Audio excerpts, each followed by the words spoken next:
অহা 20 তাৰিখে আমি মিছন বসুন্ধৰাৰ তৃতীয় সংস্কৰণ আৰম্ভ কৰিম। প্ৰথম দুটা সংস্কৰণৰ জৰিয়তে 10 লাখতকৈও অধিক পৰিয়ালে ভূমিৰ ওপৰত নিজৰ অধিকাৰ লাভ কৰিলে।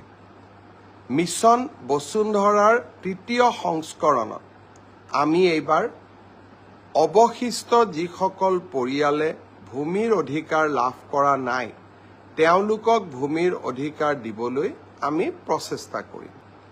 অতিৰিক্তভাৱে আপোনালোকে জানি ভাল পাব, আমাৰ গাঁৱৰ নামঘৰ, মন্দিৰ, স্কুল, ক্লাব আদি বিভিন্ন অনুষ্ঠানে আজিলৈকে নিজৰ মাটি পট্টা কৰি ল'ব পৰা নাই।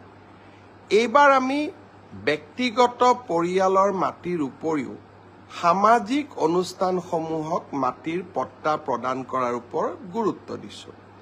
গাঁৱৰ শ্মশানখনৰ মেদি পট্টা নাই, স্কুলখনৰ মেদি পট্টা নাই আৰু তাৰ লগে লগে বিভিন্ন ক্লাব, মহিলা সমিতি, গাঁৱৰ নামঘৰ, গাঁৱৰ মন্দিৰ এইসকলৰ মাটিৰ পট্টা নোহোৱাৰ কাৰণে তেওঁলোকে বহু সময়ত চৰকাৰী অনুদানৰ পৰা বঞ্চিত হয়।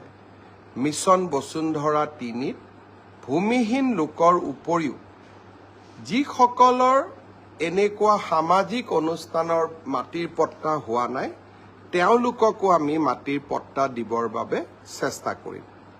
অহা 20 তাৰিখে দিনৰ 11 বজাত আমি মিছন বসুন্ধৰাৰ তৃতীয় সংস্কৰণৰ কাম আৰম্ভ কৰিম।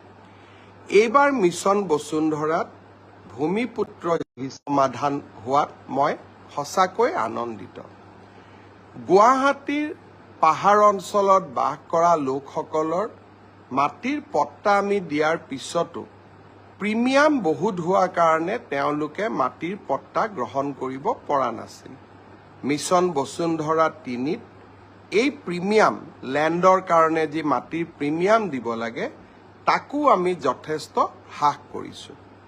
অহা 20 তাৰিখে 11টা বজাত আমি মিছন বসুন্ধৰা পুনৰ এবাৰ আপোনালোকলৈকে আগবঢ়াম।